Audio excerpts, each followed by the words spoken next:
horrors and heroes, kings and common folk, all have their place in the colorful legends of Barsave. Legends unite the people of Barsave with their past and point the way toward their future. Inspired by legends, the heroes of Barsave fight to reclaim their world from the devastation of the Scourge, and to free it from the remaining horrors. These heroes, in turn, spawn the legends that will inspire Barsave's future generations.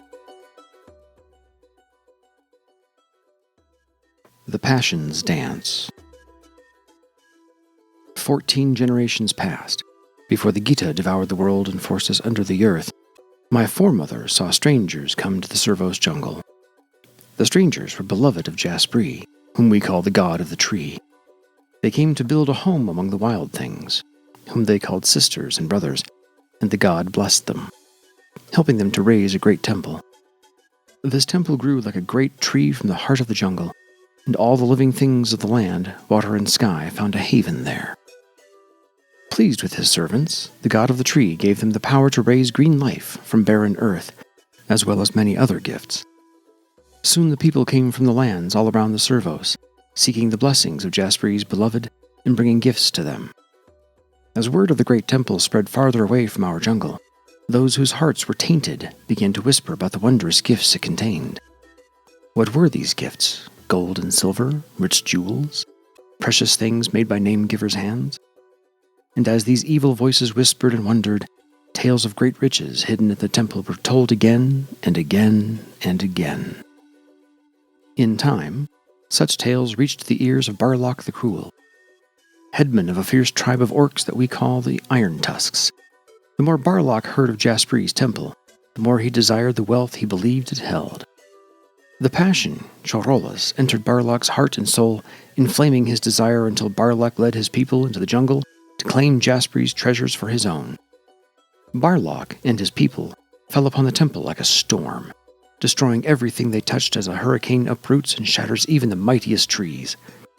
The kind strangers called upon all the powers of the god of the tree, but greedy Chorolas gave heart to the destroyers, and they triumphed over Jaspri's servants. When the battle madness left the orcs, not one part of the great temple still stood. The peaceful home of the gods beloved was a ruin of blood and trampled earth, shrouded with smoke and carrion-eating birds. No living creature moved within the bounds of the temple, save for the last survivor among Jaspri's slaughtered faithful. As Barlock walked among the ruins in search of gold and jewels, the last of Jaspri's beloved struggled to rise from the blood-soaked earth. Even as her life bled from her wounds, she called upon the god of the tree with the last of her strength. "This curse I lay upon you," she said to Barlock. "You came in search of riches, though we had none that you could take. Your search will never end. You will seek endlessly through the jungle for a prize you will never find. From now until the day you die, you will not leave this place." As the last word left her mouth, she fell to the earth and died. And Barlock laughed, for he believed in sharper weapons than words, but he did not laugh for long. Though he searched all day and night for the riches of the temple, Barlock the Cruel found nothing. Grumbling, he led his followers out of the depths of the Servos jungle, only to find himself wandering down a path that had not been there before. Barlock turned another way, but he and his men soon lost their way again. Everywhere, strange trails appeared before them, and all the paths they traveled down vanished behind them. The trees seemed to shift and move. The leaves overhead hid the sky so they could not see the sun nor the stars. No matter which way the destroyers went, they found themselves still in the jungle's dark heart. At the bidding of the slain quester's curse, even the gentlest jungle beasts became fierce and vicious. And the god of the tree sent driving rain to drown the orcs in misery and hardened the earth so they would find no rest. My foremother told me that the killers of Jaspri's servants died within the jungle of injury, starvation, and at each other's hands. From the days of my foremother who saw these things happen, to this telling of the tale, we have called the ruined temple the Passions Dance, because the jungle dances around the ruins to bewilder those who wander too close. The trees move and paths disappear, dancing the dance of confusion to keep strange folk away from the sacred ground where Jaspri's beloved died.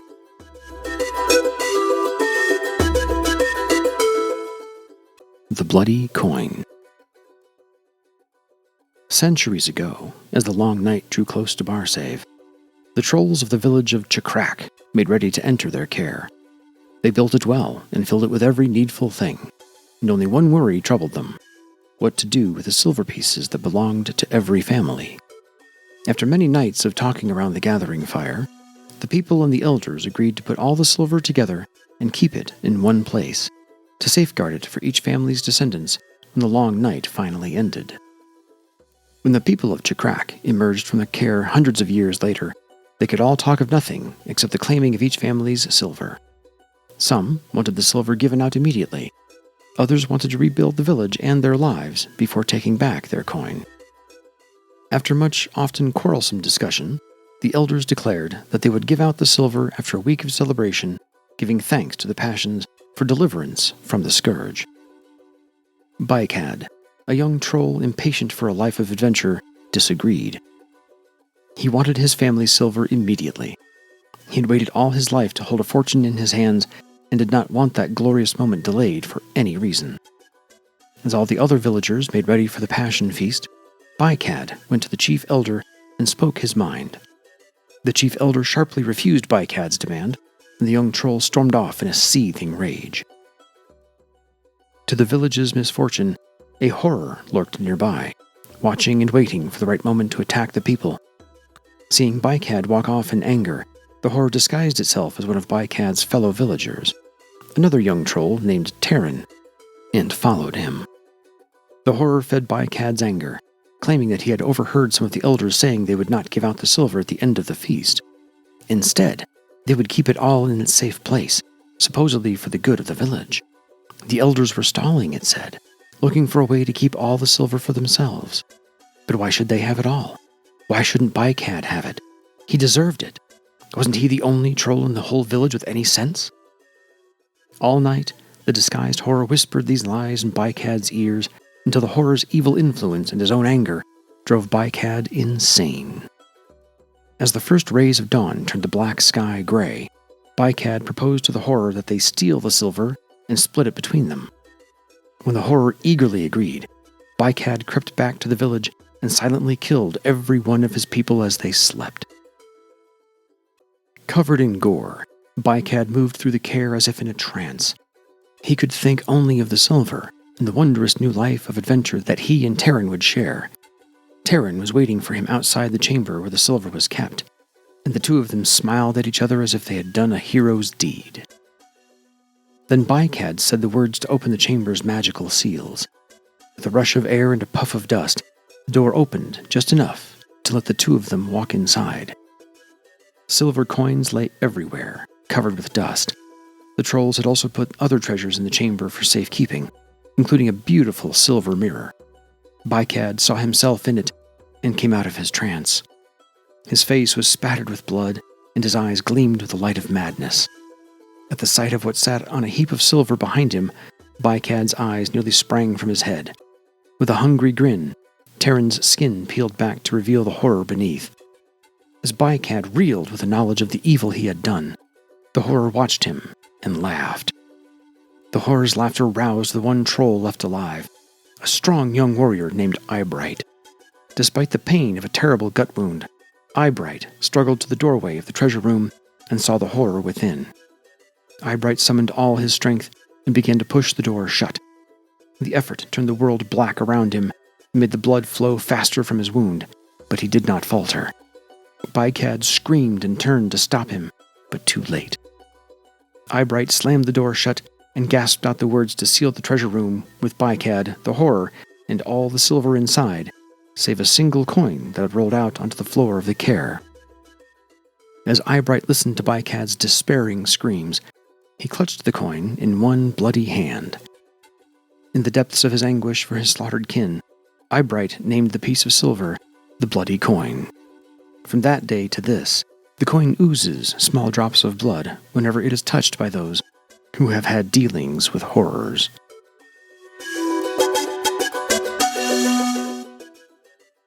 The Bravery of Nelsen Longears.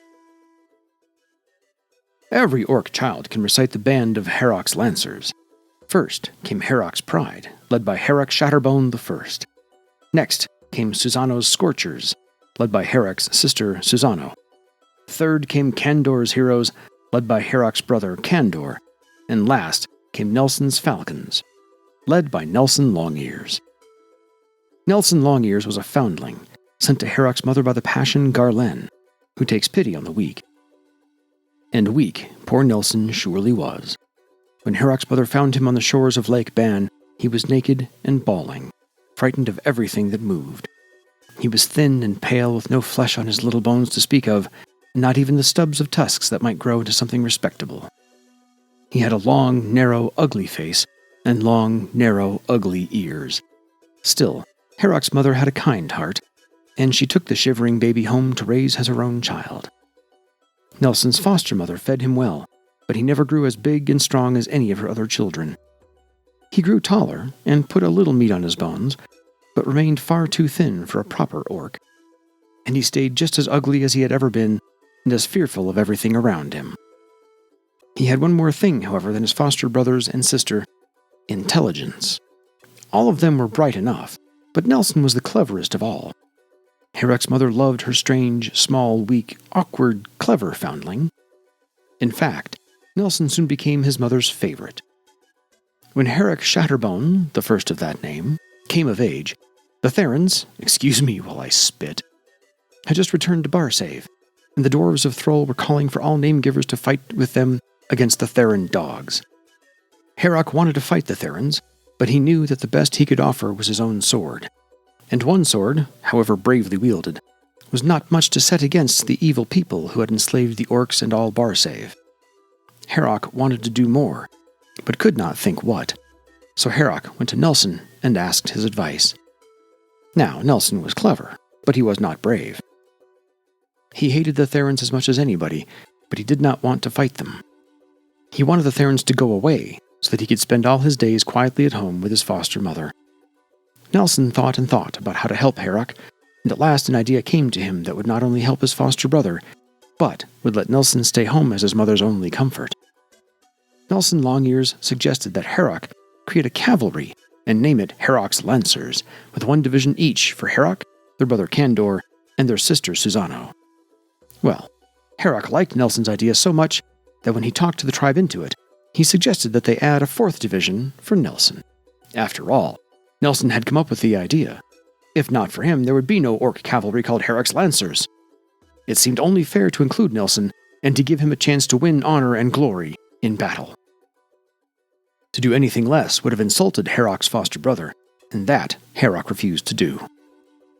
So, Heroc went about the business of forming 4 divisions of the Lancers, while the drums of war beat louder and louder. At last, when everything was ready for the new cavalry to march to Thrall and fight the Therans, Heroc went to Nelsen and revealed his wonderful surprise. Nelsen would lead an entire division of Heroc's Lancers into glorious combat. Well, Nelsen was surprised, all right, but he was nowhere near as delighted and grateful as Heroc had thought he would be. Poor Nelsen was terrified. He cringed and cried and claimed he would die of fright even before he reached the gates of Thrall. But Heroc clapped him on the shoulder and said kindly, "We all feel a little fear before riding out to war. Don't worry, little brother. Thystonius will give you a brave heart." Then Heroc rode off to lead his cavalrymen in maneuvers, leaving Nelsen crying in his tent. Heroc's mother heard Nelsen sobbing and asked him what troubled him. Nelsen clung to her like a baby and cried harder, saying that he was afraid to go to war. Now, Heroc's mother was sorry to see her beloved foster son so upset, and she dearly wished that he could somehow show courage to match his cleverness. She thought for a moment, and then said to Nelsen, "Wait here until I return." Heroc's mother went to the birdhouse, where all the Groke birds lived and laid their tasty eggs for the tribe. She picked out the largest one with the most brilliant purple-black feathers and plucked a single feather from its back. Then she took the feather to Nelsen and said, "I have a gift for you, my son. This feather is a magical treasure. Whoever holds it can come to no harm on the battlefield. In the years before the Scourge, my forebears wore this feather into combat, and they all died of old age, snug and warm in their own beds. I was saving this treasure for Heroc because he is my eldest child, but because you are my favorite son, I will give it to you." And she put the groke feather in his hand. When the cavalry rode off toward Throl the next day, Nelsen wore the feather in his helmet. All during the ride to Throl, whenever Nelsen thought of the battles to come and felt afraid, he looked at the feather and remembered what his foster mother had told him. Well, Herok's lancers reached the gates of Throl less than a day before the Therans attacked. The battle was bloody and terrible, and many a good Barsavian lost his life. The first brutal clash of armies frightened Nelsen so badly that he could only sit on his thunder beast as if paralyzed, too terrified even to move out of harm's way. 2 arrows from a Theran volley flew toward him, and Nelsen closed his eyes and waited for them to pierce him. When nothing happened, he opened his eyes and saw that the arrows had sunk deep into the ground, an inch from his mount's feet. Then, Nelsen believed that his foster mother had truly given him magical protection, and he cast his fear away like a threadbare cloak. He led a daring charge onto the field, striking out boldly against every foe in his path. And the warriors of his division followed him, amazed that Nelsen the coward had found a lion's heart at last. All that day the cavalry fought, none harder or braver than Nelsen Longears. The soldiers of Barsave died by the hundreds, but the soldiers of Thera died by the thousands. Through it all, the magic feather waved like a banner in Nelsen's helmet, and no weapon touched him.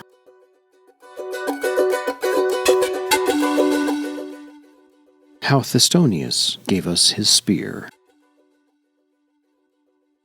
Long ago, before the scourge ravaged our land, a fierce war raged across all of Barsave.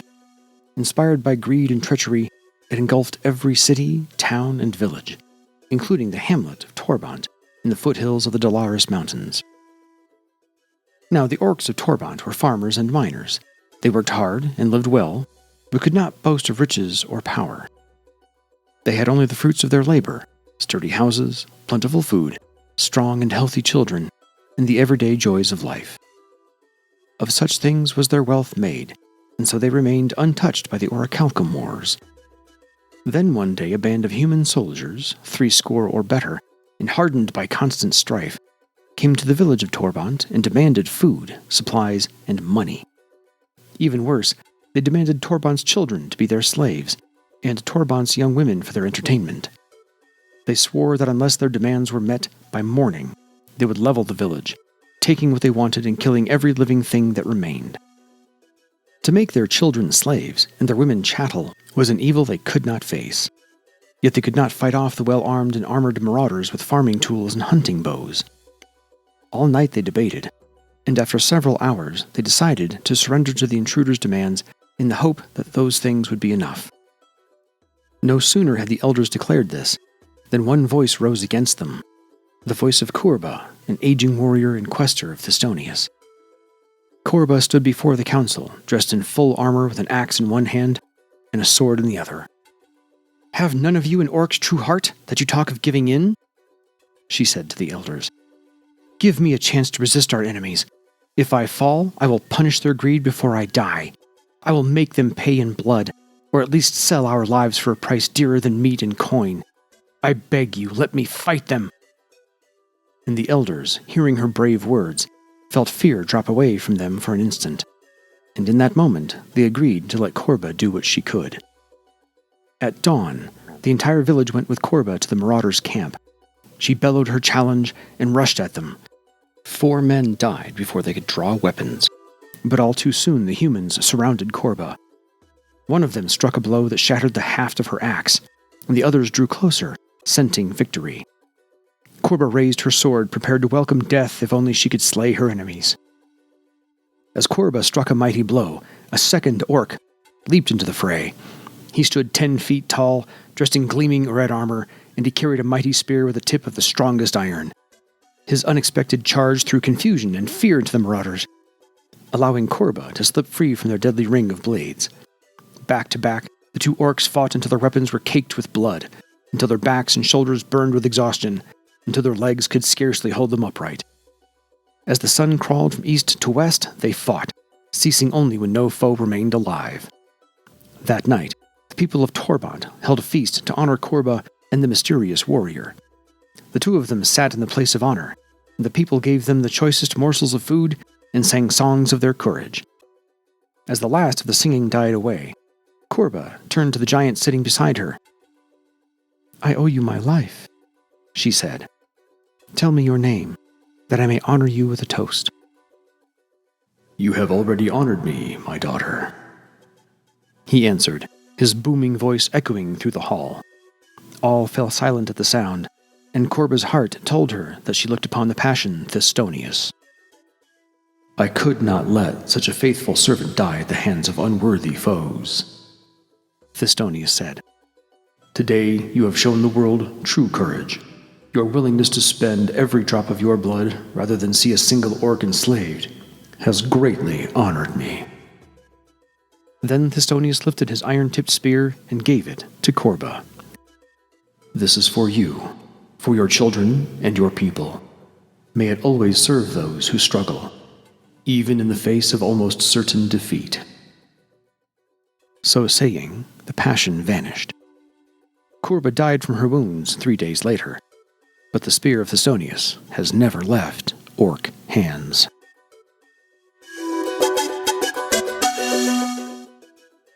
Baby, baby, anointed in sand.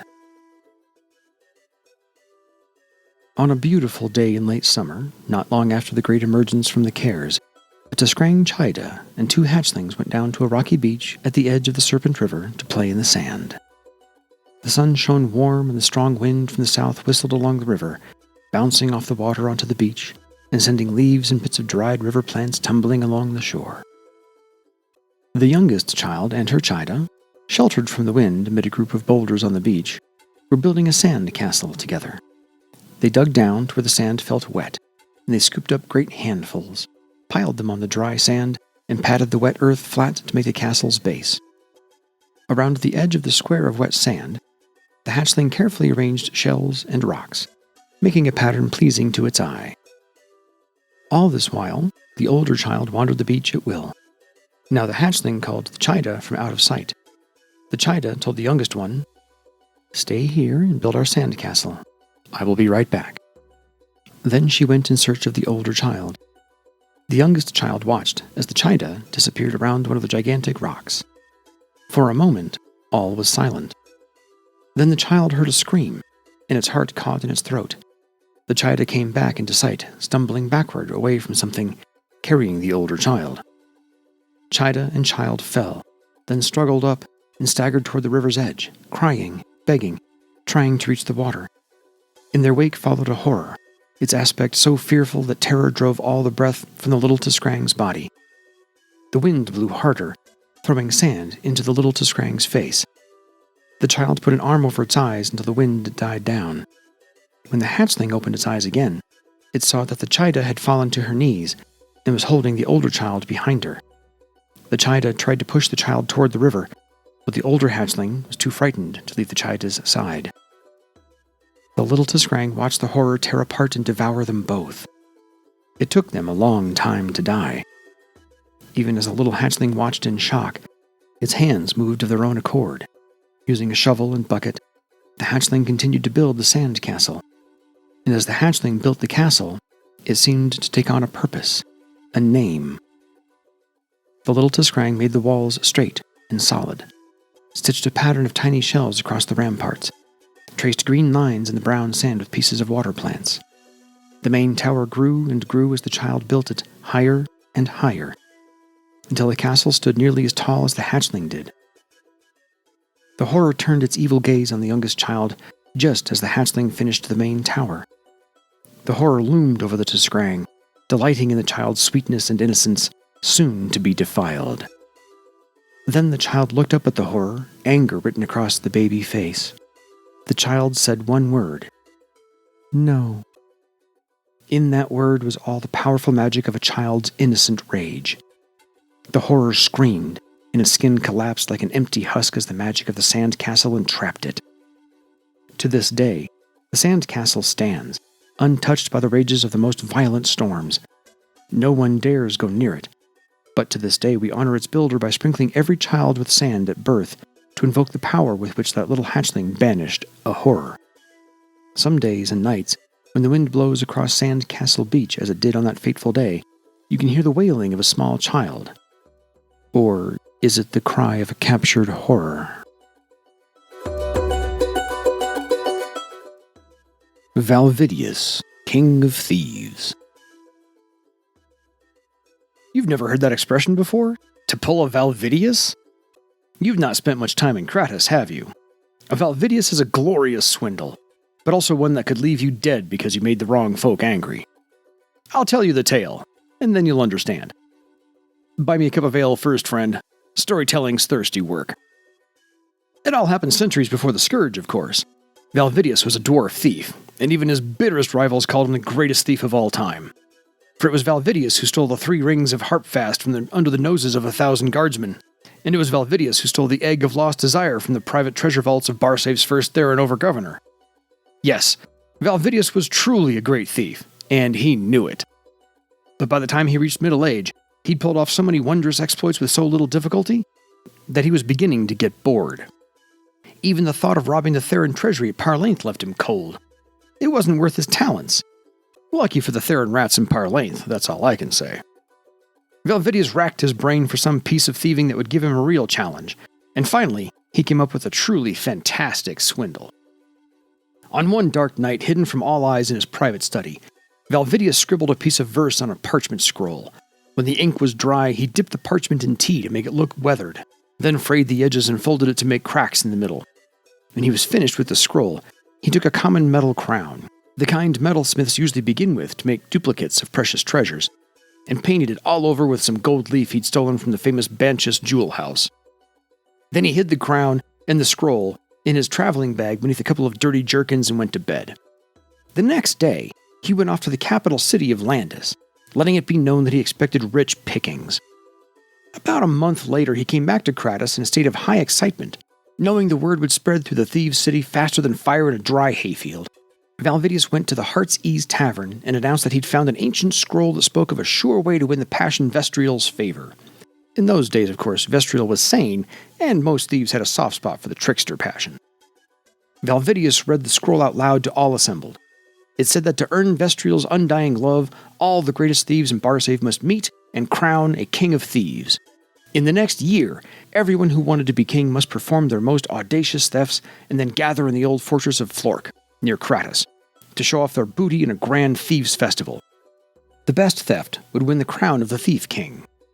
So all the thieves went off in search of treasures to steal, for each one wanted to be the Thief King.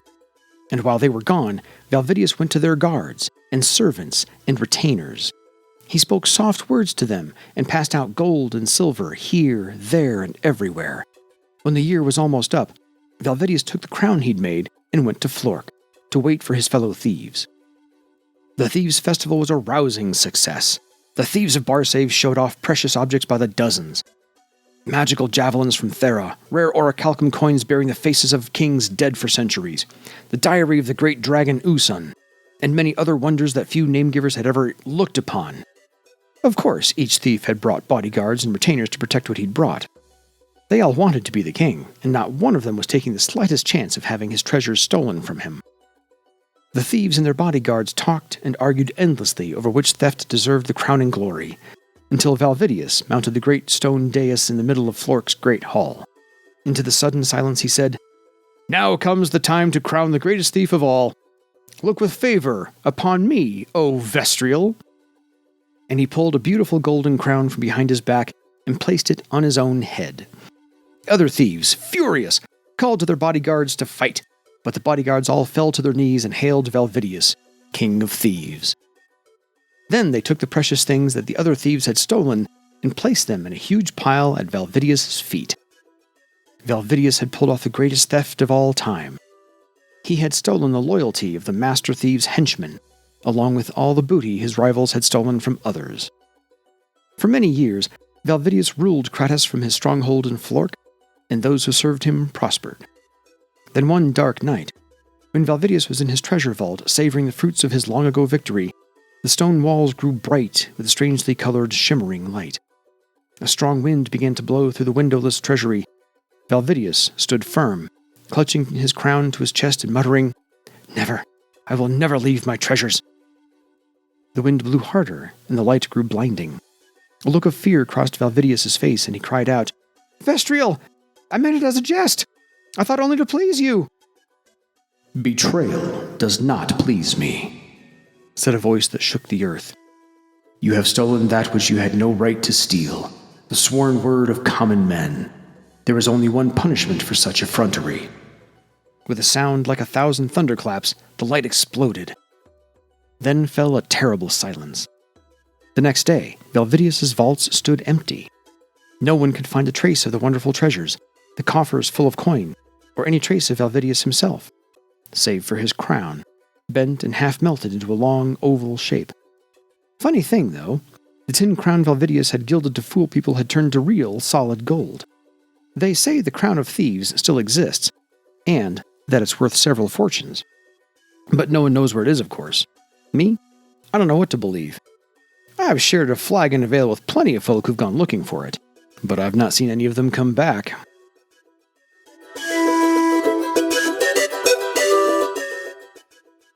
The Shackled Feet of Friendship.